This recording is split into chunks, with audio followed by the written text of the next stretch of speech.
Hey guys, welcome to our channel. आपको ये story पसंद आए उसके लिए thank you. So let's start the story guys. Janet का विल्सन मेंशन आना एल्बर्ट की नौटंकी। कुछ देर बाद उनकी गाड़ियां कैलिफोर्निया के सबसे महंगे इलाके में दाखिल हुआ। वहां कुछ ही घर था, वो भी काफी दूर दूर पर। थोड़ा आगे बढ़ने पर उनकी गाड़ियां प्राइवेट एरिया में दाखिल हुआ जहां बिना परमिशन आम लोगों का जाना माना है।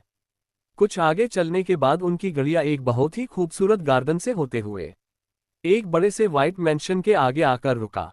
वह मैंशन पूरी तरह व्हाइट मार्बल से बना था, जो दिखने में बहुत ज्यादा खूबसूरत और यूनिक था। सबसे खास वहां का गार्डन था। कार रुकते ही वहां खड़े गार्ड्स जल्दी से गाड़ी का गेट ओपन किए। पहली कार से रॉबर्ट एंड एडवर्ड बाहर निकल दूसरी कार की ओर बढ़ गए। दूसरे कार से एरिक, एल्बर्ट एंड आही बाहर निकले। आही भी अब तक जाग चुकी थी। सामने इतने खूबसूरत मेंशन को देखकर जन्नत के चेहरे पर कोई खास चमक नहीं आया, क्योंकि वह ऐसे ना जाने कितने ही मेंशन देख चुकी थी। एडवर्ड और रॉबर्ट के हाथ पकड़ने पर आही उनके साथ मेंशन की ओर बढ़ने लगी। पता नहीं क्यों, लेकिन आज पहली बार उसको एक खुशी वाली फीलिंग महसूस हो रहा था।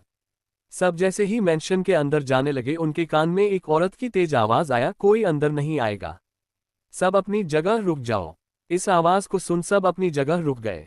आही के साथ सब आवाज वाली दिशा की ओर देखने लगी। वहां से दो औरत जिन्होंने इंडियन कपड़े पहने थे, वह मुस्कुराते हुए उनके तरफ आती दिखी। पहली औरत का नाम आरती विल्सन, उम्र 65 साल। ये रॉबर्ट विल्सन की वाइफ है। यह एक भारतीय है। सालों पहले एक डील के लिए रॉबर्ट इंडिया गए थे और वहां इनको आरती जी से पहली नजर का प्यार हो गया। फिर क्या था, परिवार की मर्जी से दोनों ने शादी कर ली। आरती जी सुलझी और काफी खुश मिजाज के साथ एक धार्मिक महिला है। इनको भगवान में बहुत आस्था है, साथ ही अपने देश भारत से बहुत प्यार करती है। इनको हिंदी बोलना बहुत पसंद है, इसलिए इनके कारण सब घर पर हिंदी ही बोलते हैं। दूसरी औरत दिव्या विल्सन, उम्र 50 साल। ये भी अपने सास के जैसी इंडियन है। इनका स्वभाव भी आरती जेड के जैसा है। दिव्या जी आरती जी की एक दोस्त की बेटी है। आरती जी अपने घर में विदेशी बहू नहीं चाहती थी, इसलिए वह अपने बेटे की शादी दिव्या से करवा दी। एडवर्ड को दिव्या पसंद थी, इसलिए वह भी शादी के लिए मान गए।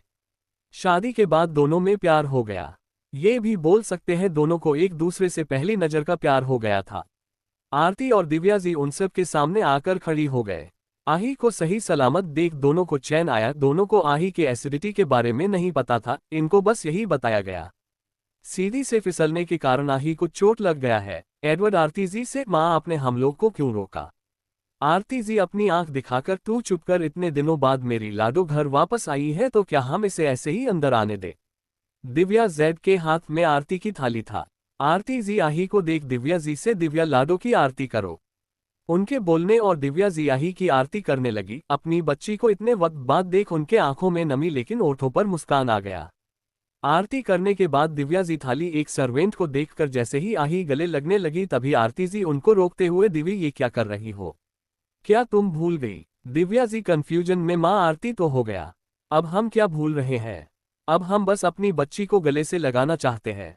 आरती जी, गले लगाने से पहले मुझे मेरी लाडो की नजर उतराने दो। पता नहीं मेरी फूल सी बच्ची को कितनों ने नजर लगाया होगा, देखो तो कैसे मेरी बच्ची मुरझा गई है। उनके बोलते ही सब आही को देखने लगे, जो अपनी मासूम नजरों से उनको देख रही थी। लेकिन जैसे ही नजर उतराने की बात रॉबर्ट, एडवर्ड, एरिक और एल्बर्ट के कानों में गया, उनके आंखों में डर दिखने लगा। वही आही मतलब जन्नत को उनके डर का कारण समझ नहीं आया। जन्नत के अंदर कोई इमोशन नहीं था। जन्नत होने वाली नेक्स्ट माफिया गॉडफादर थी, इसलिए उसको हमेशा फैमिली से दूर रहना पड़ता था। उसके अंदर सिर्फ अपने फैमिली के लिए थोड़ा बहुत इमोशन था। वह अपने इमोशन काफी कम ही शो करती थी, लेकिन उसकी मॉम डैड उससे बहुत प्यार करते थे। उसके लिए ये सब कुछ नया था। फैमिली के साथ ऐसे टाइम वह पहली बार बिता रही थी। उसके अंदर से अलग इमोशन फील हो रहा था, जो उसके समझ से परे था। सर्वेंट नजर उत्तराने का सामान लाया। आरती जी जैसे ही नजर उत्तराने लगी, जेंट्स 2 कदम पीछे हट गए। आरती जी अपने हाथ में नजर उतारने का सामान लेकर आही के चारों तरफ घूमते नजर उत्तराने लगी। वही आही उसको छोटी बच्ची के जैसे अपनी आंखों में चमक लिए देखने लगी। नजर उतार आरती जी जैसे ही अपने हाथ में लिए सूखी मिर्ची को आग में डाली, सबको धुएं से सबको खांसी होने लगा। ऐसे ही आरती जी पूरे 5 बार आही की नजर उतरी, सबका खांसी से बुरा हाल हो गया। सबके आंखों में पानी आ गया। अब जाकर आही को अपने भाई, पापा और दादू के डर का कारण पता चला। अब तो जन्नत को भी दादी की नजर उतरने से डर लगने लगा था। आरती जेड के नजर उतराते ही रॉबर्ट, एडवर्ड, एरिक, एल्बर्ट और आही मैंशन में अंदर भागे। आरती जी कंफ्यूजन में, अब इनको क्या हुआ? दिव्या जी, माँ यहाँ धुआं है ना, इसलिए सब अंदर चले गए। चलिए हम भी चलते हैं, हमें अपनी बच्ची से मिलना है। उनकी बात मान दोनों अंदर चली गई। सर्वेंट नजर उतराने के सामना को लेकर मेंशन से बाहर निकल गई। एल्बर्ट अपने आंखों में आई नमी साफ कर, यार नजर का पता नहीं, लेकिन दादी ऐसे ही हमारी नजर उतारते रही हो हमारी आंखें जरूर चली जाएगी। एल्बर्ट जैसी सोच बाकी सबका भी था। आही जल्द ही संभल गई। उन चारों की हालत देख आही के चेहरे पर हल्की मगर सच्ची मुस्कान आ गया। एल्बर्ट की बात सुन आरती जी उसका कान पकड़, नालायक क्या कहा तूने? भूल मत, बचपन में सबके नजर लगाने पर तू रोता था तो मैं ऐसे ही तेरी नजर उतारती थी, और आज तू मुझे सिखा रहा है। आरती जी कान पकड़ने पर एल्बर्ट नौटंकी करते हुए, ओह मेरी स्वीट दादी प्लीज मेरा कान छोड़ दो, बहुत दर्द हो रहा। अगर आप थोड़ी देर ऐसे ही मेरे कान पकड़ी रही तो मेरे कान लंबे हो जाएगा, फिर अपने फैंस को मैं क्या मुंह दिखाऊंगा। एल्बर्ट की हालत देख सब हंसने लगी। वही उसकी नौटंकी देख आरती जी उसके कान छोड़ दी। दिव्या जी आही को अपने गले लगा अपनी रुधी आवाज में, सोना हमने आपको बहुत मिस किया। क्या आपको माँ की याद नहीं आती थी? दिव्या जेड के ऐसे गले लगने पर जन्नत के हाथ खुद पर खुद उनके पीठ पर आ गया। उसके आंखों में कई सारे इमोशन शो होने लगा। वह कुछ बोलती उससे पहले आरती जी, दिव्या जी से दिवी इमोशनल बाद में होना, मुझे भी मेरी लाडो से मिलने दो। उनके बोलने पर दिव्या जी साइड हो गई और आरती जी आही को अपने गले लगा ली। कुछ देर बाद पूरा परिवार हॉल में बैठा हंसते मुस्कुराते एक दूसरे से बातें कर रहे थे। वही आही आरती जी और दिव्या के बीच में बैठी उसकी बातें सुन रही थी। उसके चेहरे पर हल्की मुस्कान था। जन्नत सबको देख अपने मन में, क्या मैं आही के फैमिली के साथ अच्छा कर रही हूँ? ये लोग आही से कितना प्यार करते हैं। क्या होगा जब इनको अपनी बेटी का पता चलेगा तो? पूरे परिवार को आही का बर्ताव अलग आज अलग लगा रहा था। जहां एक तरफ आरती जी और दिव्या को लगा थकान होने के कारण आही कुछ नहीं बोल रही, वही दूसरी तरफ बाकी चारों की लगा कॉलेज में जो कुछ आही के साथ हुआ उसके कारण वह चुप है। वही सच्चाई तो सिर्फ आही को पता था। कुछ देर बाद आही एल्बर्ट के साथ अपने रूम में आई। आही का room white and blue combination का काफी बड़ा और खूबसूरत था। जहां लड़कियों का रूम प्रिंसेस थीम में होता है, लेकिन आही का वैसा नहीं था। आही का रूम काफी यूनिक डिजाइन का था। जन्नत और आही का पसंद काफी हद का सेम था। जन्नत को आही का रूम काफी अच्छा लगा। विल्सन मैंशन 3 फ्लोर का है। ग्राउंड फ्लोर पर गेस्ट रूम, लिविंग रूम के साथ किचन और बाकी चीज था। फर्स्ट फ्लोर पर आरती जी और रॉबर्ट का रूम, साथ ही कुछ गेस्ट रूम।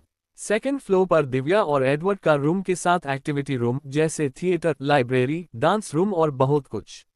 दूसरी तरफ एक बड़ा सा पूल। वही थर्ड फ्लोर पर एल्बर्ट, एरिक एंड आही का रूम, साथ ही उनका स्टडी रूम था। इस फ्लोर पर फैमिली के अलावा बाकी सर्वेंट का आना माना था। इस फ्लोर की सफाई दो करते हैं जिसे यहाँ के लिए ही रखा गया है। आही अपने रूम को अच्छे से देखने लगी। सबसे अच्छा उसको अपने रूम का बालकनी दिखा। बालकनी को देख उसके चेहरे पर एक मुस्कान आ गया। कुछ देर बाद आही अपने कपड़े चेंज कर नीचे सबके पास आ गई। जन्नत अभी तक सबके साथ कंफर्टेबल नहीं हुई थी। उसको कोई चीज रोक रहा था। रात होने पर सब डिनर करके अपने अपने रूम में सोने चले गए। तो क्या जन्नत आही के फैमिली को अकपेट कर पाएगी? क्या रोक रहा है जन्नत को? Street based ruthless dark queen. Wilson mansion. आधी रात के अंधेरे में एक काला साया मैंशन के गार्डन से होते हुए सारे गार्ड्स से बचते हुए बिना किसी के भनक लगे मैंशन से बाहर निकला। थोड़ा आगे चलने के बाद वह साया रोड के साइड में लगे ब्लैक कार में बैठकर वहां से निकल गया। थोड़ी देर बाद वह ब्लैक कार कैलिफोर्निया के सबसे खतरनाक, जहां पब्लिक का जाना मना है, उस जंगल के बाहर आकर रुका। गाड़ी रुकने पर उसमें वही काला साया निकला। उसके साथ एक और आदमी निकला जिसने भी काले कपड़े और चेहरे पर मास्क लगाया था। दोनों तेज कदमों से जंगल के अंदर जाने लगे। जंगल से कई सारे जानवरों की आवाजें आ रही थी, लेकिन दोनों को कोई फर्क नहीं पड़ा। जंगल के बीच में आने आगे के बाद उनको एक छोटा सा गुफा दिखा। दोनों उस गुफा में एंटर किए। उनके एंटर करते ही वहां मसाला जलने लगा। आगे खड़ा वह काला साया उस गुफा के एक तरफ से छोटा सा पत्थर हटाया तो वहां एक डिजिटल स्क्रीन शो होने लगा। वह इंसान वहां कुछ पासवर्ड डाला तो उस गुफा के अंदर से एक रास्ता खुला। दोनों उस दरवाजे से अंदर चले गए तो बाहर सब पहले जैसा हो गया। गुफा के अंदर एक काफी बड़ा स्ट्रेक्ट बेस बना था। अंदर एक तरफ कई सारे गार्ड्स अपनी ट्रेनिंग कर रहे थे। उनके साथ कई सारे ब्लैक ड्रेस पहने गार्ड बिना किसी एक्सप्रेशन के खड़े उन्हें देख रहे थे। इसी बेस के दूसरी तरफ एक डिजिटल दुनिया था, साथ ही एक हाईटेक लैब था। वहां कुछ सफेद कोट पहने डॉक्टर और साइंटिस्ट काम कर रहे थे। इस जहां पर ज्यादातर काम रोबोट कर रहे थे।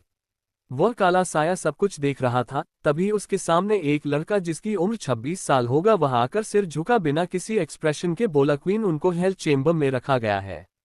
उस लड़के की बात सुन वह काला साया जो कि क्वीन थी वह हेल्थ चेंबर की ओर बढ़ने लगी। वह तीनों जैसे जैसे आगे बढ़ने लगे उनके कानों की लोगों के दर्द में चीखने चिल्लाने रोने की आवाज आने लगा। तीनों एक बड़े से सेल के बाहर आकर रुके तो एक गार्ड उस सेल का दरवाजा खोल दिया। दरवाजा खुलने के साथ ही उस सेल में लाइट जलने लगा। अंदर 5 लोगों को रस्सियों से बंद कर रखा गया था। पांचों की हालत काफी खराब था, उनके शरीर पर अनेक तरह के जख्म थे। तीनों इस वक्त बेहोश थे। तीनों के अंदर आते ही एक गार्ड उस सेल में एक चेयर लगा दिया जिस पर क्वीन बैठ गई। बाकी दोनों उसके पीछे हाथ बांधकर खड़े हो गए। क्वीन अपनी कोल्ड आवाज में, इनको होश में लाओ। उसके ऐसा कहते ही गार्ड्स उन पर नमक और मिर्ची वाला गर्म पानी डाले। जैसे ही पानी उनके घाव पर लगा पांचों चिल्लाते हुए उठ गए। उन पांचों की आवाज सुन चेयर पर बैठी क्वीन अपनी खतरनाक आवाज में शुपक, I don't like noise, so keep quiet. उसके ऐसा बोलते ही वहां शांति छा गया। वही अपने सामने माफिया वर्ल्ड की सबसे खतरनाक रूथलेस माफिया डार्क क्वीन को देख उन पांचों में से 4 की हालत खराब हो गया। ये पांचों Leo, Marriott, Delton, Henry and Martin थे और उनके सामने इस वक्त आही यानी जन्नत अपने माफिया क्वीन के अवतार में खड़ी थी। डार्क क्वीन की पहचान उसका यूनिक ब्लैक मास्क और उसकी वह सबसे खतरनाक हरी आंखें हैं जो माफिया बनते ही किसी मॉन्स्टर के जैसे लगने लगता है। जब इन पांचों को जेल ले जाया रहा था उसी वक्त जन्नत अपने गार्ड से बोल उसको वहां से गायब कर कैलिफोर्निया के अपने इस ट्रैक बेस में लाने को बोल दी थी। वह इन पांचों को अपने हाथ से सजा देना चाहती है। आखिर आज इनके कारण असली आही इस दुनिया में नहीं थी। मार्टिन अपनी डर भरी कांपती आवाज में, mafia queen, why are you catch us? Have we make a mistake? If we did any mistake please forgive us. Please queen, mafia queen, आपने हमें क्यों पकड़ा है? क्या हमसे कोई गलती हुई है? अगर हमसे अनजाने में कोई गलती हुई है तो प्लीज हमें माफ कर दीजिए। Please queen. मार्टिन की बात सुन जन्नत जोर जोर से हंसने लगी, फिर अचानक अपने चेहरे से मास्क निकाल दी। मास्क के पीछे आही के खूबसूरत चेहरे को देख उन पांचों के साथ जन्नत के पीछे खड़े दोनों इंसान भी हैरान रह गए, लेकिन दोनों चुप रहे। अपने सामने आही को देख जहां लियो, डेल्टन, हेनरी और मार्टिन की हालत खराब हो गया, उनको समझ आ गया डार्क क्वीन यही लड़की है। लेकिन मैरिया के आंखों में नफरत दिखने लगा। वह गुस्से में पागल होकर आही पर चिल्लाते हुए, you bloody poor girl, how dare to kidnap us? Do you forget who I am? फिर हंसते हुए, I think you forget what I did last time to you in that club. Do you remember that night? मुझे लगता है पिछली बार मैंने जो तुम्हारे साथ उस क्लब में किया था वह भूल चुकी हो। क्या तुम्हें वह रात याद है या भूल गई? मैरिया के बोलते ही वहां का तापमान अचानक गिरने लगा। जानट की आंखें गुस्से में ब्लड शॉट रेड हो गया। उसके सामने उस रात का क्लब वाला सीन घूमने लगा। उस दिन लियो और मैरिया आही को जबरदस्ती क्लब लेकर गए थे। मैरिया का प्लान आही को एक रात के लिए बेचना था। धोखे से वह आही के ड्रिंक में ड्रग मिलाकर उसको पिला दी, फिर उसको धोखे से उस इंसान के रूम में छोड़ आई जिसके साथ मैरिया का डील हुआ था। उस रात मैरिया को लगा था आही को होश नहीं है, लेकिन ऐसा नहीं था। वह पूरी तरफ बेहोश नहीं हुई। मैरिया के जाते ही वह उस रूम से बाहर निकल क्लब के बाहर आ गई, लेकिन अब तक उसकी हालत खराब हो गया था। गर्मी से उसका बुरा हाल हो गया। उसी वक्त निशा और जॉन वहां पहुंच गए। उन दोनों को कुछ वक्त पहले आही ही बुलाई थी। आही की हालत देख पहले दोनों डर गए, लेकिन फिर जल्दी से उसको हॉस्पिटल लेकर गए। 2 दिन बाद आही को होश आया था। ये सब याद करते हुए जानट का ऑरा भयानक हो गया। अचानक वह अपने हाथ में लिए चाकू को मैरिया की ओर फेंकी तो वहां उसकी दर्द भरी चीख बुझ गया, जिसे सुन बाकी के चारों दर्द से कांप गए। वह चाकू मैरिया के चेहरे पर लगा था जहां से खून निकलने लगा। जन्नत अपनी लाल आंखों से उसे घूरते हुए सर्द आवाज में, तुम्हें बहुत शौक है ना लड़कियों को ड्रग करके लड़कों के पास भेजने का? तो आज तुम्हें पता चलेगा जबरदस्ती क्या होता है। इतना बोल जन्नत अपने पॉकेट से एक इंजेक्शन निकाल मैरिया को लगा दी। जन्नत के इंजेक्शन लगाते हुए मैरिया के शरीर में हल्का हल्का दर्द शुरू होने लगा। मैरिया डरते हुए, क्या किया तुमने मेरे साथ? जन्नत शैतान के जैसे हंसते हुए, कुछ नहीं, बस वही किया जो तुम बाकी लड़कियों के साथ करती हो। एक छोटा सा ड्रग दिया है। इस ड्रग के कारण पहले तुम्हारे अंदर गर्मी बढ़ेगा जिसके कारण तुम किसी के करीब जाना चाहोगी, लेकिन ये तुम्हारी सजा का अंत नहीं, शुरुआत होगा। तुम जैसे ही किसी से फिजिकल होंगी, तुम्हारे अंदर जो केमिकल डाला है वह एक्टिव हो जाएगा, तुम्हारे शरीर की गर्मी बढ़ते जाएगा। कुछ वक्त बाद तुम्हारी हड्डियां टूटने लगेगा, उसके बाद वह गलने कुछ देर बाद तुम्हारे शरीर से स्किन अलग होने लगेगा। दर्द से तुम पागल होने लाओगी, लेकिन उस दर्द का अंत नहीं होगा। वह दर्द ना ही तुम्हें जीने देगा और ना ही मारने। तुमने एक मासूम लड़की का दिल दुखाया, उसे धोखा दिया, उसकी सजा तुम्हें जरूर मिलेगा। जन्नत की पूरी बात सुन मैरिया के साथ बाकी चारों की हालत खराब होने लगा। जन्नत के इशारा करने पर मैरिया को खोल दिया गया। कुछ मिनट बाद जन्नत के बोले अनुसार उसका गर्मी से बुरा हाल होने लगा। मैरिया चिल्लाते हुए अपने कपड़े उतराने लगी, जिसे देख जन्नत के चेहरे पर खतरनाक मुस्कान आ गया। वह अपने गार्ड को कुछ इशारा की, जिसे समझ वह बाहर चला गया। कुछ देर बाद वहां 3 आदमी जो दिखने में काफी खतरनाक लग रहे थे वहां आए। तीनों जानट को ग्रिड कर मैरिया को लेकर बगल वाले रूम में चले गए। अलगे ही पल वहां से मैरिया की चीखें आने लगा, जिससे सुन जन्नत के चेहरे पर अजीब सी मुस्कान आ गया। वही बाकी चारों कांपने लगे। अपनी बेटी की ऐसी हालत देख मार्टिन रोने लगा। तो अब बाकी चारों को क्या सजा देगी जानट? क्या जानट आही के फैमिली के अपना पाएगी? कौन है ये दोनों लड़के? आही के दुश्मनों का एंट मानक की little sister. Hell chamber. Maria की दर्दनाक चीख सुनकर लियो, डेल्टन और हेनरी की हालत डर से खराब हो गया। वो लोग सोचने लगे, जब लड़की होने के बाद भी मैरिया को इतनी दर्दनाक सजा मिला तो उनका क्या होगा। लेकिन उनको यह नहीं पता था ये सजा लड़की होने पर नहीं बल्कि धोखा देने पर उसको मिला है। जब से जानट को अपनों से धोखा मिला था तब से उसको धोखों और गद्दारी से नफरत हो गया था। धोखा देने वालों को जानत सबसे खतरनाक मौत देती थी। वही मार्टिन अपनी बेटी की दर्दनाक चीखें सुन पागलों के जैसे चिल्लाने लगे, जिसे सुन जानट गुस्से में अपनी जगह से उठ एक झटके में मार्टिन की जीभ को उसके मुंह से अलग कर बेहद डरावनी आवाज में किसी साइको के जैसे close your mouth because I hate noise specially one someone scream front of me. अब ये सुन बाकी तीनों की आवाज जैसे मुंह में रह गया। तीनों डर भरी नजरों से अपने सामने बैठी मौत की रानी को देखने लगे। उनके पास बोलने को कुछ था ही नहीं। वह अच्छे से जानते थे अगर उन्होंने सफाई दी तो उसकी मौत उम्मीद से ज्यादा खतरनाक होगा। अब जानट का ध्यान अब लियो पर गया, जो उसे ही अपनी डर भरी नजरों से देख रहा था। लियो को देख जानट के फेस पर बेहद खतरनाक मुस्कान आ गया। जानट अपनी कोल्ड आवाज में, नाउ पनिशमेंट टाइम। तुम्हारी गलती सबसे बड़ी है। तुमने न सिर्फ एक लड़की के विश्वास और उसके दिल को तोड़ा बल्कि उसके जज्बात का भी मजाक बनाकर रख दिया।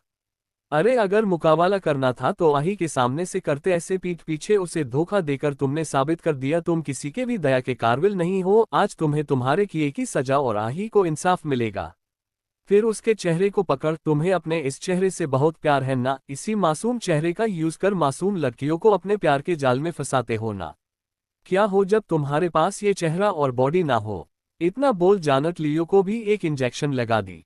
जानट के इंजेक्शन लगाते ही लियो की दर्दनाक चीख बुझने लगा, जिसे सुन एक पल के लिए जानट के पीछे खड़ा वह लड़का दूसरे लड़के से चिपक गया। उस इंजेक्शन के कारण लियो का स्किन फटने लगा और उसकी हड्डियां बाहर निकलने लगा। उतना में एक गार्ड मैरिया को भी उनके पास ले आया। उसके शरीर की सारी हड्डियां टूट गया था, वह सिर्फ एक मांस का ढांचा लगा रही थी। दोनों की ऐसी हालत देख एक पल के लिए वहां खड़े गार्ड भी कांप गए। डार्क गीन अपने दुश्मनों को हमेशा ही दर्दनाक मौत देती थी, खासकर धोखा लेने वालों को। लेकिन इतनी बेरहमी वह पहली बार की थी। फिर जानट लियो मैरिया के साथ उन तीनों को जिंदा एसिड के कंटेनर में डलवा दी। इसी के साथ आही के दुश्मनों का अंत हो गया। जानट हेल चेम्बर से निकल अपने बेस वाले ऑफिस में आ गई। उसके पीछे वो 2 लड़के भी आ गए। जानट अपने दुश्मनों को टच करने के लिए कई तरह ड्रग और जहर बनाई थी। वह हाथ में मारने की जगह बिना छुए टच करके दर्दनाक मौत देने में विश्वास रखती है। जानट को दुनिया के हर तरह की जगह का ज्ञान है। जानट ऑफिस में आकर अपने चेयर पर बैठ सिर को चेयर से टिका ली। वही दोनों लड़के उसके सामने आकर खड़े हो गए। चलिए इन दोनों के बारे में जान लेते हैं। पहले लड़के का नाम माइकल, उम्र 27 साल। यह एक जर्मन है। इनके माता पिता के मारने के बाद इनका परिवार इनको को इनकी बहन को घर से निकाल सारी प्रॉपर्टी हथिया लिया। उसी वक्त वीर की मुलाकात जानट से हुआ। अपने फैमिली के खोने के बाद जानट का मकसद अपने दुश्मनों से बदला लेना था। माइकल को भी अपने दुश्मनों से बदला लेना था। फिर माइकल और उसकी बहन जानट की टीम में शामिल हो गए। वीर डार्क क्वीन का राइट हैंड है। जानट के माफिया वर्ल्ड का काम यही देखते हैं। वीर जानट के भरोसेमंद आदमी में से एक है। दूसरे लड़के का नाम मानिक मेहरा, उम्र 26 साल। ये भी जानट के खास आदमी में से एक है। मानिक जानट के पिता इब्राहिम बोरस के पर्सनल असिस्टेंट का बेटा है। सालों पहले हुए उस ब्लास्ट में मानिक के डैड की जान भी गई थी। मानिक जानट का पर्सनल असिस्टेंट है। यह उसके ऑफिस का काम देखते हैं। मानिक मजाकिया किस्म का इंसान है। जानट को यह अपनी बहन मानता है। ऐसे ही जानट की टीम में 3 और लोग हैं जिन पर जानट भरोसा करती है। इन पांचों के अलावा आज तक किसी ने जानट का असली चेहरा नहीं देखा था। अब आते हैं कहानी पर। मानिक को भले ही जानट से डर लग रहा था, फिर भी उसको जानना था ये लड़की कौन है, क्योंकि यह उसके बॉस कम बहन का चेहरा नहीं था। मानिक अपने डर को छुपा अपनी सख्त आवाज में, जानट से कौन हो तुम, और हमारे बॉस की जगह पर क्यों आई हो, हमारी बॉस कहाँ है। फिर आही के मासूम चेहरे को देख, बच्चा तुम बहुत मासूम हो और यह जगह बहुत खतरनाक है, तुम्हें डर लगा सकता है। मैं आपका बड़े भाई जैसा हूं, इसलिए बताओ बच्चा हमारी बॉस कहाँ है। बच्चे इतनी खतरनाक जगह पर नहीं आते। मानिक की बात सुन जानट उसको ऐसे देखने लगी जैसे किसी पागल को देख रही हो। वही सवाल तो वीर भी पूछना चाहता था, लेकिन मानिक के सवाल सुन वह भी जानट के जैसे अजीब नजरों से देखने लगा। वीर बोलना चाहता था, बेवकूफ किस एंगल से तुम्हें ये लड़की डरने वाली लगती है। कुछ देख पहले ये 5 लोगों को बेरहमी से मार दी और अभी भी इस मानिक बेवकूफ को लगा रहा है यह मासूम बच्ची है। जानट अपनी कोल्ड आवाज, मानिक में लगता है तुम अपनी पिछली बार वाले पनिशमेंट को भूल चुके हो क्या। लूसी और जैकी के साथ फिर से मैं तुम्हें डेट पर भेज देती हूँ, वो भी अफ्रीका के जंगल में, कैसा रहेगा। जानट की बात सुन मानिक उसको आंखें फाड़े देखने लगा, उसका का डर से गला सूखने लगा। वही वीर भी हैरान रह गया, आखिर इस लड़की को उनके बॉस के पेट के बारे में कैसे पता है। फिर जानट वीर से, क्या तुम्हें भी जानना है मैं तुम्हारी बॉस हूं या नहीं। जानट की कोल्ड आवाज सुन वीर अपनी इमोशन लेस आवाज में, नहीं मुझे यकीन है आप हमारी बॉस हो, लेकिन बॉस आप पीछे 1 महीने से कहाँ थी। उस आइलैंड पर हुए ब्लास्ट के बाद हमने आपको बहुत ढूंढने की कोशिश की, लेकिन आप हमें नहीं मिली। वो तीनों अभी भी आपको सभी जगह ढूंढ रहे हैं, और आपके चेहरे के साथ क्या हुआ, और आपका उम्र। जानट वीर के सवाल को अच्छे से समझ रही थी, इसलिए वह उसको अपने रिबत साथ ही मारते वक्त कामरान के बोली बातें भी बता दी। जानट की बात सुन वीर, जिसके चेहरे पर कभी कोई एक्सप्रेशन नहीं आता, वह भी मानिक के जैसे आंखें फाड़े जानट को देखने लगा। सच ही तो था, आज के समय में रिबर्थ पर कौन ही यकीन करता है, और इन जैसे माफिया तो बिल्कुल नहीं, लेकिन सच इनके सामने था। अचानक मानिक खुशी से चिल्लाते हुए, इक्वल्स oh my God I can't believe, मतलब हमारी बॉस अब लिटिल गर्ल बन गई। फिर आही के फेस को देख, आप पहले भी सुंदर थी, लेकिन अब आप पहले से भी ज्यादा क्यूट और खूबसूरत हो गई है, और आप कितनी छोटी लगा रही है। अब तो मैं पक्का आपका बड़ा भाई हो गया, इसलिए अब आप मुझे भाई बोलोगे। मानिक की बात सुन जानट उसको घूरने लगी, जिसे महसूस कर मानिक सकपका कर अपने दांत दिखा दिया। मानिक जानट से 2 साल बड़ा था, इसलिए वह चाहता था जानट उसको भाई बोले, लेकिन जानट उसको हमेशा घूरने लगती। मानिक मुंह बनाकर, ऐसे घूरने से मैं चुप नहीं होने वहां, अब मैं आपसे उम्र से 8 साल बड़ा हूं, इसलिए अब आपको मुझे भाई बोलना होगा। जानट बचपन से मानिक को जानती थी, उसकी कोई बहन नहीं थी, इसलिए वह हमेशा से चाहता था जानट उसको भाई बोले, लेकिन जानट उसको भाई कभी नहीं बोली। जानट अपना सिर हिला, वीर से, वीर तुम डैड के मौत को फिर से इन्वेस्टिगेट करो, मुझे लगता है हम जितना सोच रहे हैं बात उससे गहरी है। हमने पहले इस बात पर ध्यान नहीं दिया, लेकिन डैड जैसे इंटरनेशनल माफिया, जिसके पास माफिया वर्ल्ड के आधा पावर है, वह चाहे तो मिनटों में किसी देश को गायब कर सकते हैं। उनको कुछ माफिया मिलकर कैसे मार सकता है। हो ना हो इन सब के पीछे कामरान का साथ जरूर कोई पावरफुल इंसान दे रहा था। तुम डैड के सारे दुश्मनों का पता करो, फिर अपनी जगह से उठते हुए, और हाँ जब तक जरूरी ना हो तब तक मुझे कॉल मत करना, और उन तीनों को भी बुला लो। इतना बोल वहां से निकल गई। मानिक उसके पीछे भागते हुए, लिटिल एंगल अपने भाई के लिए रुको। मानिक की बात सुन वीर नगवारी में अपना सिर हिला दिया। अब मानिक रुकने वाला नहीं था। तो क्या जानट मानिक को भाई बोलेगी? अब क्या करने वाली है जानट? क्या जानट विल्सन फैमिली को अपना पाएगी? आही का जानट से मिला, ये फैमिली आपकी है। Wilson mention. जानट अपने रूम में बैठी अपनी पिछली और आज की जिंदगी के बारे में सोच रही थी। उसके दिमाग में बहुत कुछ चल रहा था। कामरान की बताए बार बार उसके जहन में आता, इसलिए वह चाहकर भी उसे भूल नहीं पाती। जानट के लाइफ का आज तक एक ही मकसद था, लेकिन आही के शरीर में आने के बाद वह चाहकर भी कुछ नहीं कर पा रही थी, इसलिए वह आही के लाइफ को ऑक्युपेट नहीं कर पा रही थी। क्योंकि आही के जिंदगी में कई लोगों की जिंदगी जुड़ी थी। पहले अगर उसको कुछ हो जाता तो कोई रोने वाला नहीं था। उसके कुछ दोस्त थे, लेकिन उनके लाइफ पर भी ज्यादा इफेक्ट नहीं पड़ता। लेकिन अब ऐसा नहीं था। अगर उसको अभी एक खरोच भी आ जाए तो पूरी विल्सन फैमिली परेशान हो जाती। उसके दिमाग में एक ही सवाल आता, आखिर आही उसे अपना शरीर, अपनी जिंदगी क्यों दी? वह अपने सवालों के जवाब जानना चाहती थी, लेकिन उसके पास कोई जरिया नहीं था। जानट अभी अपने सोच में गुम थी, तभी उसको एक लड़की की प्यारी आवाज आई, आप जो सोच रही है उसे करना इतना भी मुश्किल नहीं है। इस आवाज को सुन जानट आवाज वाली दिशा में देखने लगी। जैसे ही जानट की आंखें सामने खड़ी लड़की पर गया, उसके आंखों में हैरानी के साथ खुशी के भाव दिखने लगे। इस वक्त जानट के सामने असली आही अपने असली अवतार में खड़ी थी। आही को देख जानट उसको देखते रह गई।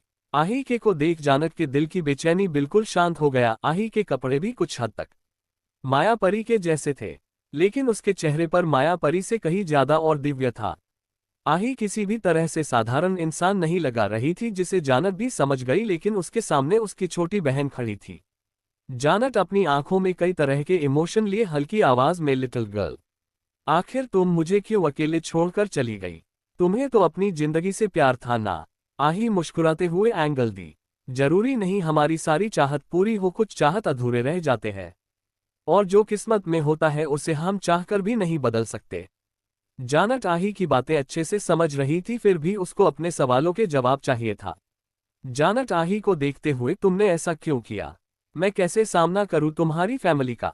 आही मुस्कुराते हुए अपनी शांत आवाज में दी, आपको याद है एक बार आपने मुझे बताया था आपको भी बिल्कुल मेरी जैसी लाइफ और मेरी जैसी प्यार करने वाली फैमिली चाहिए। जानट मुस्कुराते हुए, हाँ मुझे याद है, और तुमने कहा था तुम्हारी फैमिली भविष्य में मेरी फैमिली होंगी, और भविष्य में मुझे तुम्हारी फैमिली मतलब हमारी फैमिली का ध्यान रखना होगा। तुमने तो मुझसे प्रॉमिस भी लिया था। आही जानट को देखते हुए, मेरी वह बातें कोई मजाक नहीं, सच था। मेरी फैमिली अब आपकी फैमिली है, और यह अब मेरी नहीं आपकी लाइफ है। अब आप इस लाइफ को कैरफ्री जी सकती है। आपके पास वो सब है जो आपकी चाहता थी। जानट परेशान होकर, लेकिन मैं ऐसा कैसे कर सकती हूँ? यह मेरी जिंदगी नहीं है, ना ही मेरा परिवार है, ये सब तुम्हारा है, और तुम्हारी फैमिली तुमसे बहुत प्यार करती है। मुझे ऐसा लग रहा जैसे मैं उनको धोखा दे रही हूँ। आही जानट को समझाते हुए दी, आपका सोचना गलत है। आपको ऐसा क्यों लगता? आप हमारी फैमिली को धोखा दे रही हो। आज आपके इस परिवार में खुशियां हैं। भले ही पहले यह मेरी जिंदगी थी, लेकिन अब यह आपकी है। जिस पल आपका रिबर्थ मेरे शरीर में हुआ, तब से यह मेरी नहीं आपकी जिंदगी हो गई। जैसे एक बच्चे का जन्म जिस परिवार में होता है, उसके बाद वह परिवार और वहां के रिश्ते उस बच्चे के हो जाते हैं, वैसे ही आपके रिबर्थ के बाद इस शरीर के सारे रिश्ते और इसकी जिंदगी आपकी हो गई। अब मेरा इस जिंदगी पर कोई अधिकार नहीं है। मेरा यकीन मानिए, आप किसी को धोखा नहीं दे रही। यह आपकी जिंदगी और आपका परिवार है, इसलिए आप अपने परिवार को दिल में अपनाएं। प्लीज आप वैसी जिंदगी जियो जो हमेशा से जीना चाहती थी। जानट, मैं तुम्हारी बातों को समझ रही हूँ, लेकिन मुझे ही ऐसा मौका क्यों मिला? तुम्हें क्यों नहीं? आही गंभीर लहजे में, वक्त आने पर आपको आपके सारे सवालों के जवाब मिल जाएगा। अभी के लिए इतना समझ ले, आपका जन्म किसी खास उपदेश से हुआ था, लेकिन वह कार्य पूरा करने से पहले आपकी मौत हो गई, इसलिए आपको दूसरा मौका उस कार्य को पूरा करने के लिए मिला है। आही की बात सुन जानट के दिमाग के कई सवाल आने लगे, जिसे समझ आही मुस्कुराते हुए बोली, हम जानते हैं आपके मन में बहुत से सवाल होगा, और उनका जवाब हम चाहकर भी नहीं दे सकते। उसके लिए आपको इंतजार करना होगा। जहां तक बात रही हमारी, तो आप हमारी चिंता ना करें। हमारा जन्म आपके मदद के लिए हुआ था, और हमने वह किया। अब हम अपनी दुनिया में वापस आ चुके हैं। अब आप अपनी यह नई जिंदगी अच्छे से जिए। आज से आपका नया सफर शुरू होता है। आपको जब भी हमारी जरूरत हो हमें याद कारण।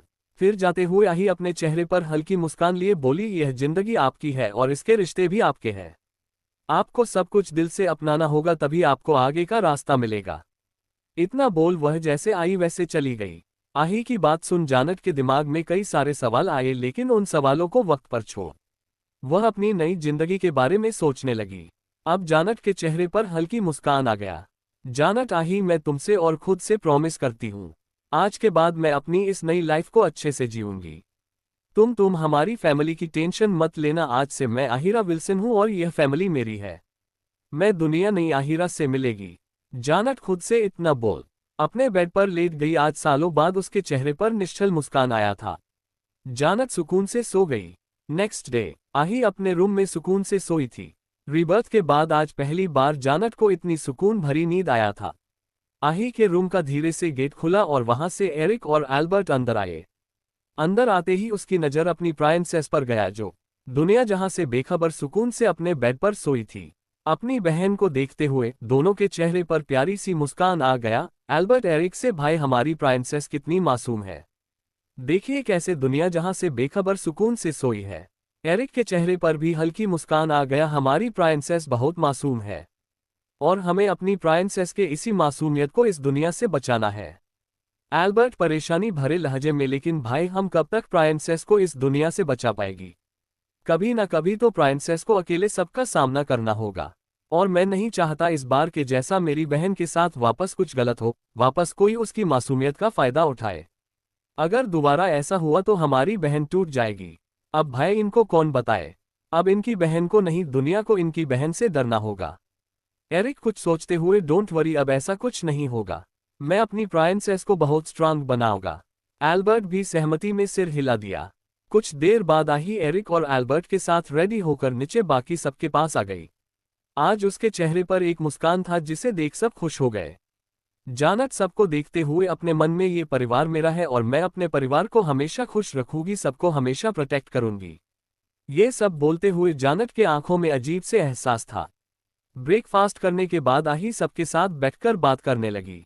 आही अभी बात कर ही रही थी, अचानक कोई उस पर आकर कूद गया। कौन कूदा आही पर? अब क्या करने वाली है आही? क्यों दूसरा जन्म हुआ जानत का? आही के दोस्त निक एंड नैन्सी की फाइट। आही अपने फैमिली के साथ बैठी उनसे बातें कर रही थी। भले ही वह अभी तक सबके साथ आही के जैसी खुलकर बातें नहीं कर रही थी, लेकिन आज उसके फेस पर एक प्यारी सी मुस्कान था जिसे देख पूरा परिवार खुश हो गया। आरती जी और दिव्या जी को उनके पति कल रात में ही जो कुछ उसके साथ में हुआ वह बता दिए। अपनी बच्ची के साथ हुए इस धोखे को जान दोनों आही के लिए काफी परेशान हो गए, लेकिन उनकी बच्ची उनके पास सही सलामत है ये जान दोनों को सुकून मिला। दोनों नहीं चाहती थी उसकी बच्ची अपनी बुरी यादों को याद करे, इसलिए दोनों सुबह से आही के साथ ही थी। आही बैठी सबसे बातें कर रही थी, तभी अचानक कोई उसके ऊपर आकर कूदा। वह अभी कुछ सोचती या समझती उससे पहले दो लोग आकर उसके दोनों तरफ से लिपट गए। आही उन सब के बीच पूरी तरह से दब गई।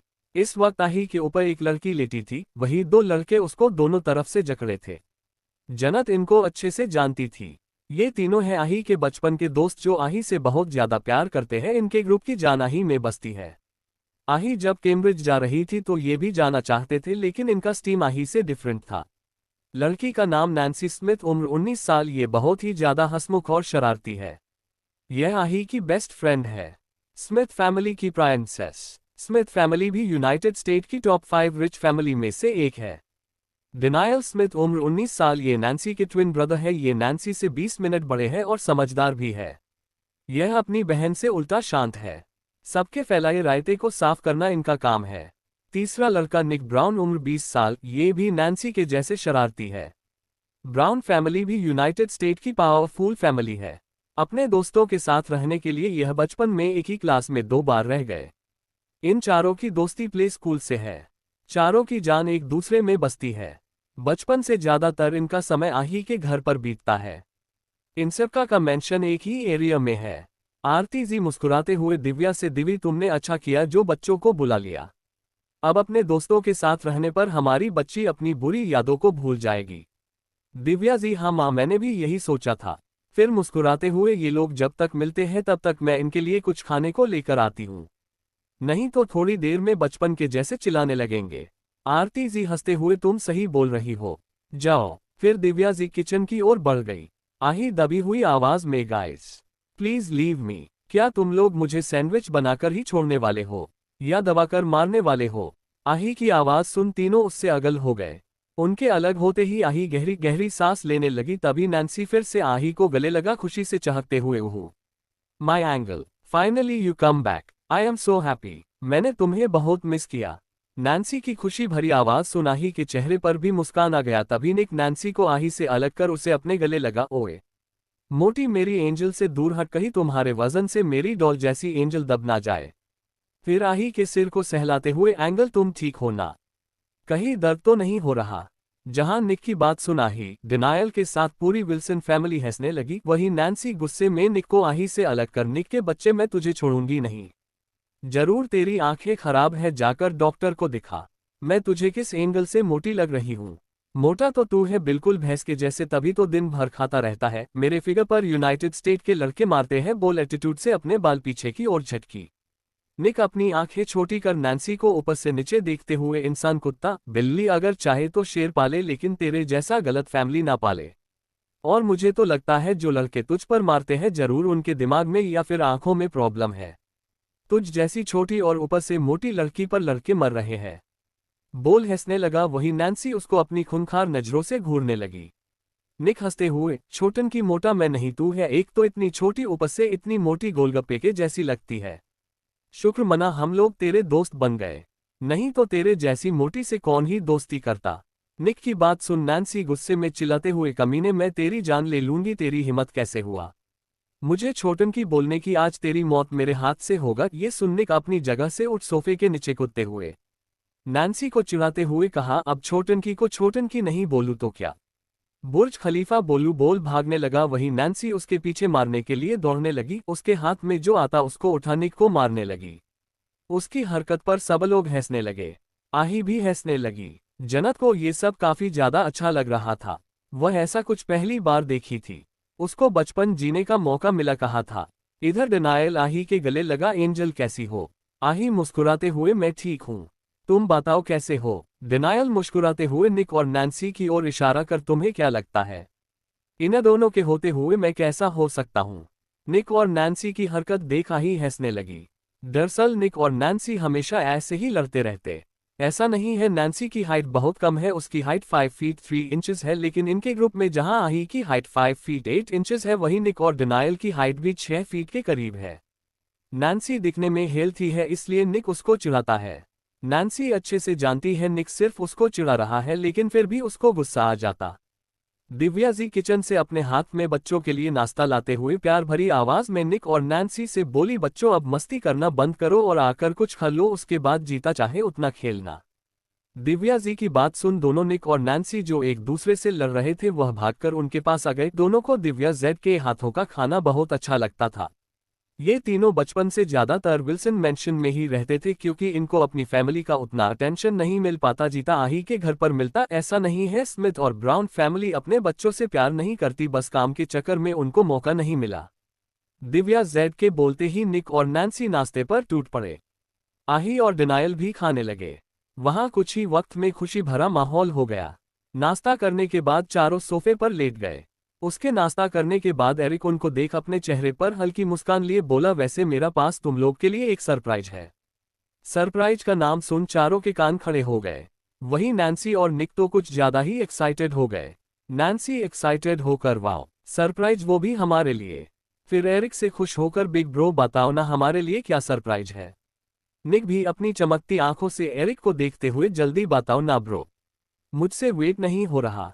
सरप्राइज के नाम पर आही और डिनायल के आंखों में भी चमक दिखने लगा।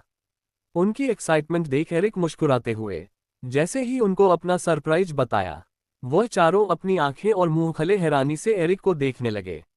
उनके एक्सप्रेशन देख एरिक, रॉबर्ट, एडवर्ड और एल्बर्ट हंसने लगी, लेकिन आरती और दिव्याजी अपने बच्चों को हैरानी में देखने लगी। तो क्या सरप्राइज दिया एरिक उन चारों को? आगे क्या करने वाली है जन्नत? क्या परिवार वालों को जन्नत पर शक होगा? सरप्राइज और शॉक, चार बंदर की सैतानी। सरप्राइज का नाम सुनने नैन्सी, डिनायल और आही चारों काफी एक्साइटेड हो गए। उनको इतना एक्साइटेड देख एरिक उन पर अपने सरप्राइज का बम फोड़ते हुए बोला, तुम चारों नेक्स्ट वीक अपने फिजिकल ट्रेनिंग के लिए मिलिट्री कैंप जा रहे हो। तुम लोग की ट्रेनिंग 3 महीने की होंगी, इसलिए तुम लोग 3 महीने तक वही रहोगे। एरिक की बात सुना ही नैन्सी, निक और डिनायल को सरप्राइज से ज्यादा शौक लगा। चारों अपने मुंह खोले और आंखें फाड़े एरिक को देखने लगे। उनके लिए ये सरप्राइज से ज्यादा शौक था। उन चारों के रिएक्शन देख पूरा परिवार हंसने लगे, शिवाय आरतीजी और दिव्याजी को छोड़कर। वो दोनों भी हैरान होकर एरिक को देखने लगे। एल्बर्ट अपनी हंसी को दावते हुए उन चारों से, यार तुम चारों भाई का सरप्राइज सुन इतना खुश हो गए कि अब कुछ बोल ही नहीं पा रहे हो। माना तुम्हें भाई का सरप्राइज बहुत अच्छा लगा, इसका मतलब ये तो नहीं कि तुम लोग मौन व्रत धारण कर लो। एल्बर्ट की आवाज सुन उन चारों को होश आया। निक और नैन्सी जल्दी से एरिक के पास सोफे के नीचे उसके पैरों को पकड़ बैठे, मासूम फेस बनाकर, बिग ब्रो आप हम जैसे प्यारे और मासूम बच्चों के साथ ऐसा नहीं कर सकते हैं। हम जैसे नन्हे बच्चों पर आप इतना अत्याचार नहीं कर सकते। हम बच्चे उस खतरनाक जगह पर कैसे रहेंगे? गॉड के लिए थोड़ा तो तरस खाओ। निक पप्पी फेस बनकर, बिग ब्रो ये सरप्राइज कम शौक ज्यादा है हमारे लिए। मैं क्या कहता हूँ, आप अपने इस सरप्राइज को कैंसिल कर दो, हमें इतना बड़ा सरप्राइज नहीं चाहिए। क्यों फ्रेंड्स? बोल अपने चारों दोस्तों को देखे तो चारों मासूम चेहरा बनाकर एक साथ हमें सिर हिला दिए। इस वक्त वह चारों जितना फनी उतना ही मासूम लग रहे थे। आही के चेहरे पर भी मासूमियत था। जन्नत के लिए यह मिलिट्री ट्रेनिंग कुछ नहीं है, इनफैक्ट उसके लिए यह अच्छा मौका था अपने बॉडी को स्ट्रॉन्ग करने का। वह इससे कहीं ज्यादा खतरनाक ट्रेनिंग कर चुकी थी, लेकिन इस वक्त वह अपने दोस्तों का साथ देना चाहती थी क्योंकि उसको बहुत मुश्किल से ऐसे दोस्त मिले थे। अब तो चारों की हालत देख एरिक को भी हंसी आने लगा, लेकिन खुद के हंसी को छुपा सकता आवाज में, तुम लोग का ये ड्रामा मेरे सामने नहीं चलेगा। तुम लोग ट्रेनिंग के लिए जा रहे हो, वहां मेरा एक दोस्त है, वह तुम लोग को ट्रेनिंग देगा। फिर अपनी आंखें छोटी कर तुम लोग को अभी याद आया कि तुम लोग मासूम बच्चे हो, और जब यही मासूम बच्चे बड़े बड़े कांड करते हैं तो उनकी मासूमियत कहाँ चली जाती है। मुझे तुम लोग के किए सारे कांड का पता है, तो ज्यादा शरीफ ना बनो। एरिक की सख्त आवाज सुन चारों समझ गए उनकी दाल यहाँ नहीं गलने वाली है, इसलिए वह मासूम आंखों से दुखी चेहरा बनाकर आरती जी और दिव्या जी को देखने लगे। अपने बच्चों के चेहरे पर उदासी आरती जी और दिव्या जी से नहीं देखा गया। आरती जी एरिक से, बेटा ये सब अभी बच्चे हैं, इनको वहां भेजने की क्या जरूरत है। वैसे भी मिलिट्री बेस में देश के जवाब अपनी ट्रेनिंग करते हैं, कौन सा इनको मिलिट्री में जाना है। रहने दो ना। दिव्या जी देखो हमारे फूल जैसे बच्चे कैसे मुरझ गए, हमसे दूर जाने का नाम सुनकर। इनको मिलिट्री कैंप मत भेजो, अगर ट्रेनिंग ही करवाना है तो घर पर ट्रेनर बुलवा लो। ये लोग घर पर ट्रेनिंग कर ले गए हैं ना बच्चों। दिव्या जी बात सुन उन चारों के आंखें में चमक और चेहरे पर बड़ी सी मुस्कान लिए हाँ में सिर हिला दिए। एरिक अपनी माँ से, ओह रियली मॉम, मैं ट्रेनर को घर पर बुलवा लूं और ये लोग घर पर ट्रेनिंग कर गए। एरिक की बात सुन आही, निक, नैन्सी, डिनायल, आरती जी और दिव्या जी मुस्कुराते हुए हाँ में सिर हिला दिए। ये देख एरिक एडवर्ड और रॉबर्ट को देखने लगे बोल रहा हो, देख लीजिए आपकी पत्नी क्या बोल रही है। दोनों अपना कंधा उचका दिए। दुनिया के नज़र में भले ही दोनों रूड और हार्टलेस इंसान है, लेकिन अपनी पत्नी के आगे दोनों बिगी बिल्ली बन जाते हैं, ये बात एरिक और एल्बर्ट भी अच्छे से जानते हैं। एरिक अपनी आंखें छोटी कर अपनी माँ और दादी को देखते हुए, सीरियस आप लोग चाहते हैं ट्रेनर इनको घर पर आकर ट्रेनिंग देने आएगा। दोनों मुस्कुराते हुए हाँ में सिर हिला दी, जिसे देख एरिक आगे बोला, लगता है आप दोनों पिछली बार का इंसिडेंट भूल गए। कैसे आप दोनों ने इन 4 बंदरों के साथ मिलकर कितनी बुरी तरह से उस ट्रेनर को डराने साथ मारकर यहां से भगाया था, वो भी झाड़ू और बेलन से। आपको पता भी है वह मार्शल आर्ट और टेक्वांडो में गोल्ड मेडलिस्ट था। उस इंसिडेंट के बाद भी आप लोग ने 4 ट्रेनर के साथ वैसा किया था। और अगर कोई ट्रेनर इन चारों को ट्रेन करने घर पर आएगा तो क्या ये आपके आलसी बच्चे कब तक उसको टिकने देंगे। एरिक की बात सुन वह चारों इधर उधर देखने लगे, वही आरती जी और दिव्या जी का मुंह बन गया। दरअसल कुछ साल पहले जब ये चारों स्कूल में थे तब एरिक इनके लिए ट्रेनर घर पर बुलाया था, इनको प्रोफेशनल ट्रेनिंग देने के लिए। एरिक और एल्बर्ट के साथ नैन्सी और निक के बड़े भाई ने इनको बचपन में काफी कुछ सिखाया था, लेकिन वह बेसिक था और एरिक चाहता था इनको प्रोफेशनल ट्रेनिंग मिले। वह ट्रेनर अपने प्रोफेशन को लेकर काफी सीरियस था, इसलिए वह इन चारों को काफी स्ट्रिक्ट रूटीन फॉलो करने को बोलता। बचपन से चारों को फिजिकल वर्क पसंद नहीं था सिवाय खेलने के। कुछ ही दिन में इन चारों की हालत खराब हो गया। पहले ये लोग अपने तरीके से उस ट्रेनर को परेशान किए, लेकिन जब इनका दाल नहीं गला तो यह चारों जाकर आरती और दिव्या जी से उस ट्रेनर की कंप्लेन कर दिए, साथ भी उसकी काफी बुराई किए और खुद को मासूम बना दिए। तब क्या था, इन दोनों के अंदर की भारतीय माँ जाग गई, जिनके नजरों में उनका बच्चा हीरा है, और अपने बच्चों का साथ देकर पहले उस ट्रेनर को भूत और चुड़ैल से खूब डराई, फिर उनकी झाड़ू से पिटाई कर मेंशन से भगा दी। उसके बाद के ट्रेनर के साथ भी कुछ वैसा हुआ। उसके बाद कोई भी ट्रेनर यहां आने की तैयार नहीं हुआ। इन सब बातों को याद कर रॉबर्ट, एडवर्ड और एल्बर्ट मुंह दबाकर हंसने वाले, क्योंकि जोर से हंसने की हिम्मत उनके अंदर नहीं था। आरती जी मुंह बनाकर, उस निकम्मे प्राणी ढेर हरी का तो मेरे सामने नाम भी मत लेना, उसके मेरे मासूम बच्चों को बहुत सताया है। अरे खुद तो खभे जैसे खड़ा रहता और मेरे मासूम बच्चे पर अत्याचार करता। सुबह में कितना भागता, मेरे फूल जैसे बच्चे कैसे मुरझा गए थे। अगर वह उस वक्त नहीं भागता तो मैं उस खोते को धोबी पछाड़ मरती। आरती जी की बात सुनाही नैन्सी, निक और डिनायल को भी हंसी आने लगा, लेकिन वह अपनी हंसी दावते हुए मासूम बने रहे। भले ही आही के चेहरे पर ज्यादा एक्सप्रेशन नहीं आया, लेकिन वह भी इन सबको एंजॉय कर रही थी। दिव्या जी भी मुंह बनाकर माँ सही बोल रही है, उसके कारण 2 दिन के अंदर ही मेरी बच्चों का वजन कितना घट गया था। और इतना ही नहीं, वह इनको घास फूस खाने को बोलता, बताओ जरा ये भी कोई बात हुई। अरे हमारे बच्चे घी मसाले वाले देशी खाना नहीं खाएंगे तो उनको ताकत कैसे मिलता। वैसे भी बच्चों को कितना पढ़ना पड़ता है। हमारे देश में देशी खाना खाकर ही सब पहलवान बने हैं। अरे इन अंग्रेजी खाने से क्या होगा। अपनी दादी और माँ की बात सुन एरिक नगवारी में अपना सिर हिला दिया। ये दोनों हमेशा ऐसे करते। वही आही, नैन्सी, डिनायल और निक के चेहरे पर 440 वोल्ट का स्माइल आ गया। तभी उनके स्माइल पर ब्रेक लगाते हुए एरिक बोला, अपने दांत दिखने की जरूरत नहीं है, तुम लोग अलगे हफ्ते जा रहे हो, जो भी तैयारी करनी है कर लो। फिर अपनी माँ और दादी से, इस बार मैं आप दोनों भी बात नहीं सुनूंगा, इसलिए अपने मासूम बच्चों को भेजाने की तैयारी करिए। ये सुन जहां उन चारों के साथ आरती और दिव्या जी का भी मुंह बन गया, वही एल्बर्ट जोर जोर से उनकी हालत देख हंसने लगा। उसकी हंसी पर ब्रेक लगाते हुए एरिक बोला, तुम क्यों ऐसे गला फाड़ रहे हो, इनके साथ तुम भी जा रहे हो। एरिक की ये बात सुन एल्बर्ट का उड़ गया, वही हमारे चार बंदर हंसने लगे। एल्बर्ट हरबरा कर, लेकिन भाई मैं इन लोगों के साथ क्यों जाऊंगा, मेरी ट्रेनिंग तो कब की कंप्लीट हो गई है और वैसे भी नेक्स्ट मंथ से मेरी नई मूवी की शूटिंग स्टार्ट होने वाली है। एरिक तेरी मूवी अब 3 महीने बाद स्टार्ट होगा। मैंने बात कर ली और मुझे इन पर भरोसा नहीं, जरूर ये लोग कोई गड़बड़ करेंगे। तुम इन पर नजर रखोगे। अब एल्बर्ट के पास कोई रास्ता नहीं बचा, इसलिए वह जाने के लिए हाँ बोल दिया। तो क्या होगा ट्रेनिंग में? क्या हमारे चार बंदर अपनी ट्रेनिंग पूरी कर पाएंगे या करेंगे कोई नई शरारत? एडवर्ड का डर, एरिक का गुस्सा, 3 साल बैड। एरिक की बात सुन चार बंदर के साथ एल्बर्ट भी समझ गया अब कुछ नहीं हो सकता। नैन्सी आरती जी से, दादी एंजल के साथ टाइम स्पेंड किए हमें बहुत दिन हो गया, तो क्या हम लोग घूमने जाए? आरती जी मुस्कुराते हुए, अरे बच्चों ये भी पूछने वाली बात है, जाओ और अच्छे से एंजॉय करना और हमारी लाडो का ध्यान रखना। निक, दादी आप एंगल की टेंशन बिल्कुल मत लो, हम उसका अच्छे से ध्यान रखेंगे। उसके बाद चारों मेंशन से निकल गए। उनके जाते ही आरती जी और दिव्या जी वहां से चली गई। एल्बर्ट भी अपने बाकी काम देखने चला गया, क्योंकि 1 हफ्ते बाद उसको 3 महीने के लिए जो जाना था। उनके जाने के बाद वहां बिल्कुल सन्नाटा छा गया। एडवर्ड एरिक हल्के परेशानी भरे लहजे में, क्या प्राइंसेस को मिलिट्री ट्रेनिंग कैंप भेजा जरूरी है?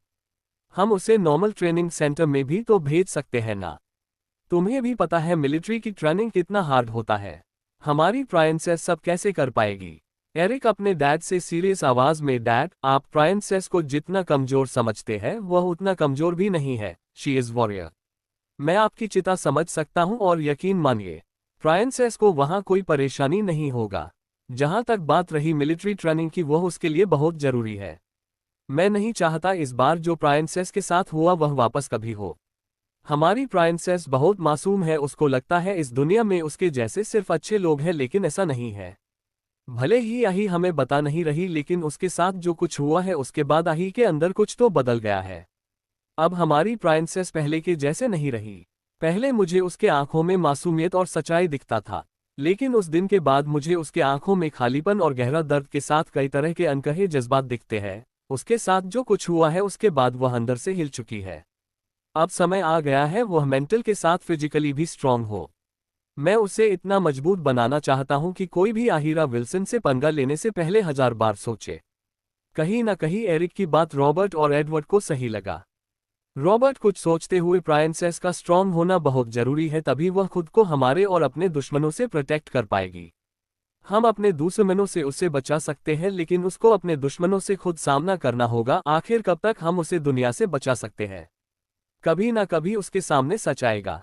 ये सुन जहां एडवर्ड के आंखों के दर्द के साथ उदासी दिखने लगा, वही एरिक की आंखें गुस्से से लाल हो गया। वह खुद से, मैं अपनी प्राइंसेस को कुछ नहीं होने दूंगा, मेरे होते हुए उसको कोई भी हाथ नहीं लगा सकता। फिर एरिक अपने ऑफिस के लिए निकल गया। रॉबर्ट अपने रूम में चले गए, वही एडवर्ड अपने स्टडी रूम में। पता नहीं क्यों, लेकिन रॉबर्ट की बात सुन उसके दिल में बेचैनी होने लगा। आही को खो देने की बेचैनी। ऐसे ही समय बीतने लगा। आही और बाकी बच्चों को 1 हफ्ते बाद अपनी ट्रेनिंग के लिए जाना था, इसलिए जाने भी पहले सबने खूब सारी मस्ती की। विल्सन मैंशन में सुबह शाम चारों धमाल मचाते रहते। अब थोड़ा थोड़ा जन्नत भी सबके साथ खुलने लगी थी। जन्नत को ऐसा लग रहा था जैसे वह अपने बचपन में वापस आ गई है।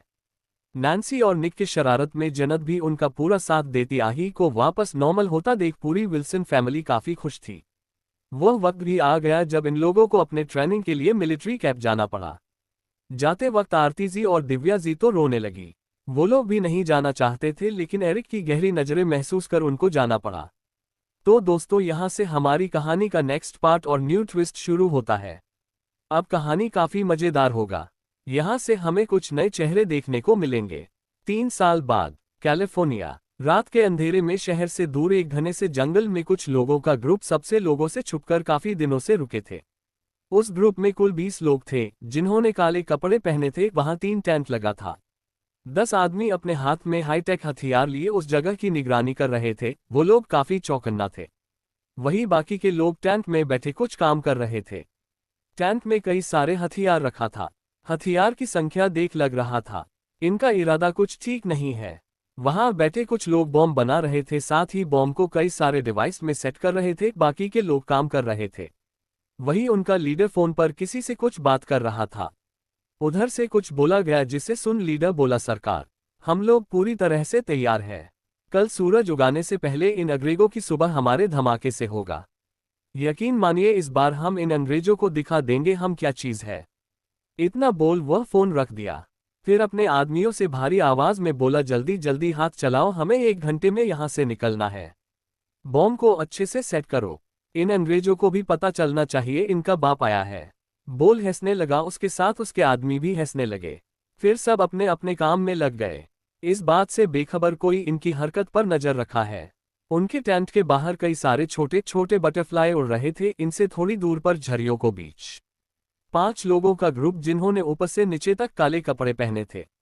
उनके शरीर का एक अंग भी नहीं दिख रहा था, सिर्फ उनकी वह काली आंखें ही दिख रहा था।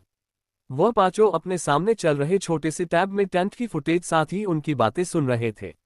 जैसे जैसे वह उनकी बातें सुनने लगे इनको गुस्सा आने लगा। 5 में एक एक आदमी टैब पकड़े इंसान से सीरियस आवाज में बोला, आई थिंक अब हमें एक्शन लेना चाहिए। ये लोग अब यहां से निकलने वाले हैं। उस आदमी की बात सुन बीच वाला इंसान अपने उस टैब को एक छोटे से ब्रेसलेट में बदल अपने हाथ में पहन सर्द आवाज में, everyone are you ready to take your position. उस इंसान की बात सुन सब एक साथ, रेडी कप्तान। उसके बाद सब बिना अपने दुश्मनों के नजर में आए उनके तरफ बढ़ने लगे। उनके गन में साइलेंसर लगा था, इसलिए बिना आवाज किए वो लोग बाहर खड़े 10 लोगों को बिना देर किए मार गिराए। वो लोग टेंट की ओर बढ़ते उससे पहले उसमें से 2 आदमी बाहर निकला। अपने आदमियों को मारा देख देख चिल्लाते हुए अपने बाकी साथियों को सतर्क कर दिए। सब बाहर निकल गए। सबके बाहर आते ही वो लोग भी अब सामने से लड़ने लगे। कुछ ही देर में 5 बाकी के लोगों को भी मार गिराए। अब सिर्फ उनका लीडर बचा। उसको भी गोली लगा था लेकिन अभी तक जिंदा था। कैप्टन अपने साथियों से, इस आदमी को बेस पर लेकर चलो और इस जगह को अच्छे से चेक करो, कुछ भी छूटना नहीं चाहिए। अपनी कैप्टन की बात सुन सब अपने काम कर लग गए। कुछ ही देर में सब वहां से निकल गए। नेक्स्ट डे मिलिट्री हेडक्वार्टर के मीटिंग हॉल में काफी सीरियस माहौल था। कई सारे हाई रैंकिंग ऑफिसर बैठे अपने हाथ में लिए फाइल को पढ़ रहे थे। उसके चेहरे पर हैरानी के साथ डर, परेशानी जैसे कई सारे भाव आ जा रहा था। उन लोगों के सामने जंगल वाले 5 लोग ऊपर से नीचे काले कपड़े में बैठे थे। उसके साथ एक करीब 30 साल का मिलिट्री ड्रेस पहने ऑफिसर भी बैठा था। मिलिट्री चीफ कमांडर गुस्से में वहां बैठे बाकी ऑफिसर पर चिल्लाते हुए, आप लोग का ध्यान कहां रहता है? हमारे नाक के नीचे इतना कुछ हो गया और किसी को कुछ भी पता नहीं चला। हमारे देश पर होने वाले इतने बड़े आतंकवादी हमले का हमें पता कैसे नहीं चला? क्या यूनाइटेड स्टेट के मिलिट्री अब इन सब का भी पता नहीं कर सकते? अपनी चीफ की बात सुन सारे ऑफिसर का सिर झुक गया। तभी उनमें से एक ऑफिसर गिल्टी भरी टोन में बोला, ये हमारी गलती है चीफ। वह एरिया मेरे अंडर आता है। पिछले कई सालों से वह जंगल बिल्कुल वीरान था, इसलिए हमने वहां की सुरक्षा कम कर दी, इसलिए उनको वहां रहने का मौका मिल गया। उस ऑफिसर की बात सुन चीफ का गुस्सा और भी ज्यादा बढ़ गया। वह अभी आगे कुछ बोलते उससे पहले उन 5 में बैठा उसका कैप्टन अपनी कोल्ड आवाज में बोला, आप लोग अपनी ये लड़ाई बाद में करना, हमारे पास इतना समय नहीं है। उसकी बात सुन वहां शांति छा गया। फिर कैप्टन आगे बोला, वहां से मिले मैप के अनुसार कैलिफोर्निया के अलावा यूनाइटेड स्टेट के 5 बड़े शहरों पर वह कल सुबह हमला करने वाले हैं, जिसका पता उस फाइल में है।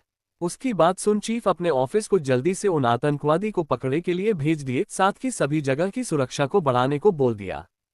तो आगे क्या होगा? कौन है ये काले कपड़े वाला इंसान? रॉबर्ट कौन सी दुश्मनों की बात कर रहे थे? Special team happy birthday sorry पाठक।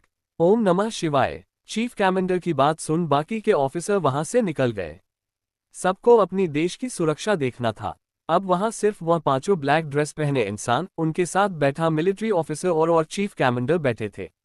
चीफ कमांडर को अभी भी काफी कुछ जानना था, इसलिए वह उस मिलिट्री ऑफिसर जिनका नाम मिस्टर डेक जॉनसन है। डेक चीफ से, चीफ अब इस मामले में आप क्या करने वाले हैं? क्योंकि जहां तक हमें इन्फॉर्मेशन मिला है, ये सब कोई मामूली आतंकवादी हमला नहीं था। चीफ, इस बारे में मैंने हाई ऑफिसर को बता दिया है, आज दोपहर को ही मीटिंग होने वाली है। फिर कैप्टन से बोले, आपको क्या लगता है ऐसे अचानक वह हम पर हमला क्यों कर रहे हैं? इन सब के पीछे क्या कारण हो सकता है? कैप्टन अपनी शांत मगर कोल्ड आवाज में, मुझे लगता है ये सब सिर्फ हमारा ध्यान भटकाने के लिए किया जा रहा है। उनका मकसद कुछ और है। आतंकवादी के लीडर को इन्वेस्ट करने के बाद हमें पता चला है यूनाइटेड स्टेट के अलावा उसका टारगेट उसमें रशिया और इंग्लैंड जैसी बड़ी देश में भी हमला करना है। मुझे लगता है वह हमारे गवर्नमेंट को इन सब मामलों में उलझे रखना चाहते हैं। उनका असली प्लान कुछ और है। उसका टारगेट हमारा देश, या कह सकते हैं कोई और देश भी हो सकता है जिनके रिलेशन हमसे अच्छे हो। कैप्टन की बात सुन चीफ और डैक के चेहरे पर भी परेशानी के भाव आ गया। अब उनको लग रहा था यह मुद्दा उसके सोच से ज्यादा कॉम्प्लिकेटेड है। कैप्टन चीफ से, चीफ अब हम चलते हैं, अब इस मामले में आगे हमारा कोई काम नहीं है। फिर चीफ से परमिशन लेकर वह पांचों वहां से निकल गए। उसके जाने के बाद चीफ डैक से, क्या ये लोग हमेशा हमेशा के लिए मिलिट्री ज्वाइन नहीं कर सकते? उसकी बात सुन डैक मुस्कुराते हुए, क्या आपको लगता है वह ऐसा करेंगे? इनको पैसे की कोई कमी नहीं है, और उससे से भी पहले इनको दुनिया से सबसे प्यारी अपनी आज़ादी है, और आज़ादी के लिए ये लोग कुछ भी कर सकते हैं। आपको याद है ना, आज से 3 साल पहले जब आप पहली बार इनसे मिले थे तो क्या हुआ था? चीफ मुस्कुराते हुए, कैसे भूल सकता है। जिंदगी में पहली मैं ऐसे बच्चों से मिला था जिन्होंने बिना किसी हथियार के दुनिया के सबसे खतरनाक आतंकवादी को मार गिराया, और पूछने पर बोलते हैं इनकी हिम्मत कैसे हुई। इन्होंने हमारी पार्टी खराब किया, साथ ही हमारा रास्ता रोकने की कोशिश की। उनकी बात सुन उस वक्त को मैं भी हैरान रह गया था। ये सुन डैक भी मुकुराने लगा। डैक, आप लोग, पता है मेरे लिए इन पांचों को ट्रेन करना किसी खतरनाक मिशन से कम नहीं था। ये जितना इंटेलिजेंट उतना ही शैतान है। सोच नहीं था जिन 5 बच्चों को मैं ट्रेनिंग दे रहा हूं वह आज अपनी खुद की एक ऐसी पहचान बना लेंगे जिसके आगे हमारे देश के साथ कई देश उनके आगे सिर झुकाते हैं, जिनके लिए बड़े बड़ा मिशन बच्चों का खेल है। डैक की बात सुन चीफ भी मुस्कुराने लगे। अब तक आप लोग समझ ही गए होंगे। जी हाँ, ये लोग कोई और नहीं, आही, नैन्सी, निक, डिनाइल और 5वां लड़का सौर्य है। इनको ट्रेनिंग देने वाला एरिक का दोस्त डैक था।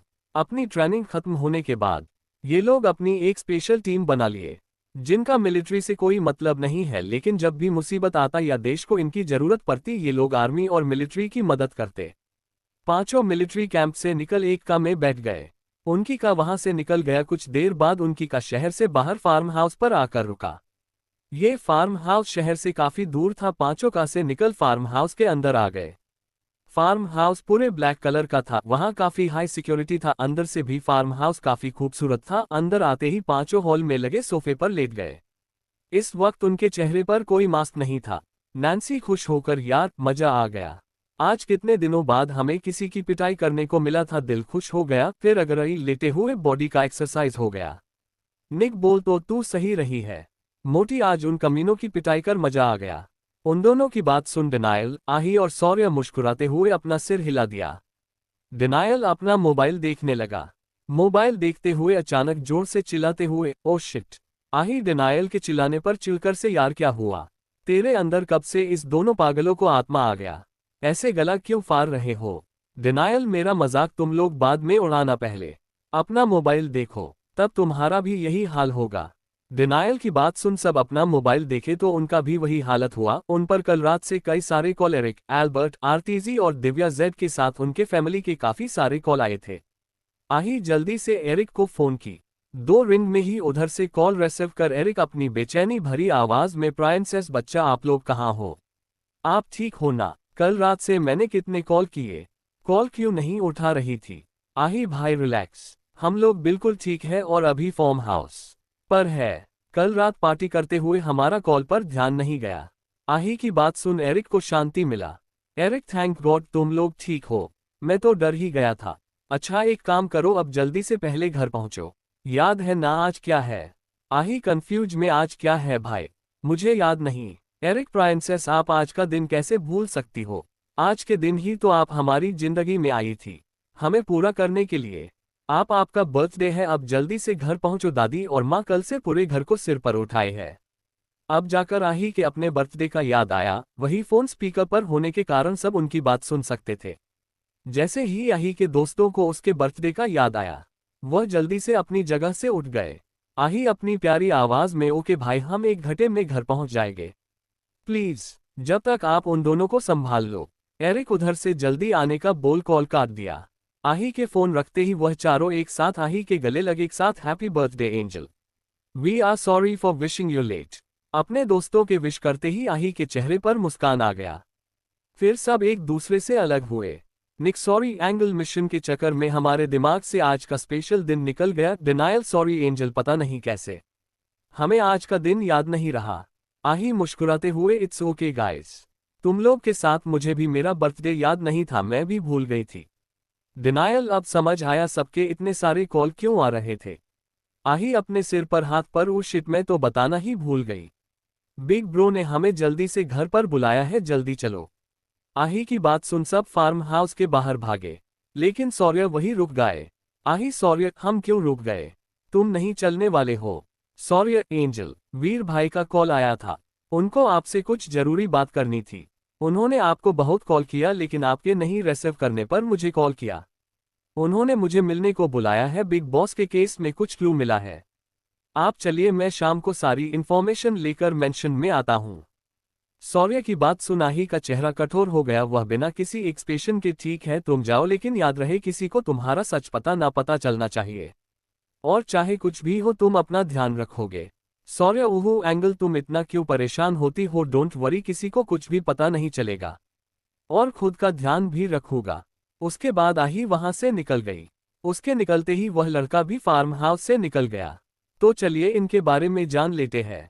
सौर्य का पूरा नाम सौर्य पाठक, उम्र 24 साल। ये जन्नत के भरोसेमंद उन 5 आदमी में से एक है। जन्नत को सौर्य एक मिशन के दौरान जख्मी हालत में मिला था। एक मिशन के लिए जन्नत स्पेन गई थी। उस वक्त जन्नत सिर्फ 20 साल की थी। जब वह मिशन कंप्लीट करके जा रही थी तब उसका ध्यान एक कपल पर गया जो कुछ गुंडे से लड़ रहे थे। वहीं थोड़ी दूर पर एक 18 साल का लड़का खून से लथपथ बेहोश पड़ा था। वैसे जन्नत किसी की मदद नहीं करती, लेकिन निर्दोष को ऐसे मारते नहीं देख सकती, इसलिए वह उस कपल को बचाने चली गई। कुछ देर बाद सारे गुंडे मार गए, लेकिन उस बीच उस कपल की हालत भी काफी खराब हो गया था। उसको एक खतरनाक जहर दिया गया था। मारते वक्त वह आदमी जन्नत को, उनके बेटे को, उसके दुश्मनों को प्रोटेक्ट करने का वादा लेते हैं। उसके बाद सौर्य जन्नत के साथ रहने लगा। इस वक्त सौर्य आही का पर्सनल असिस्टेंट के साथ उसका पर्सनल गार्ड है। आही के ज्यादातर काम यही देखता है। सौर्य को कोई भी माफिया वर्ल्ड में नहीं जानता, क्योंकि जन्नत कभी उसे इन सब में इन्वॉल्व नहीं होने दी। जन्नत सौर्य को अपना छोटा भाई मानती थी, इसलिए उसको हर खतरे से दूर रखती। लेकिन अब सौर्य आही को अपनी छोटी बहन के जैसे प्रोटेक्ट करता। इसको आही और जन्नत का सच पता है, लेकिन फिर भी यह आही को बच्ची के जैसे ख्याल रखता। तो क्या होगा सबके घर पहुंचने पर? आही और बाकी बच्चे कैसे बचेंगे दादी और दिव्या जी के गुस्से से? आज के लिए इतने हाई गाइस, मिलते हैं नेक्स्ट चैप्टर में। Thanks for watching my friends, next episode come soon. Like and review जरूर दीजिएगा गाइस, बाय, तक केयर।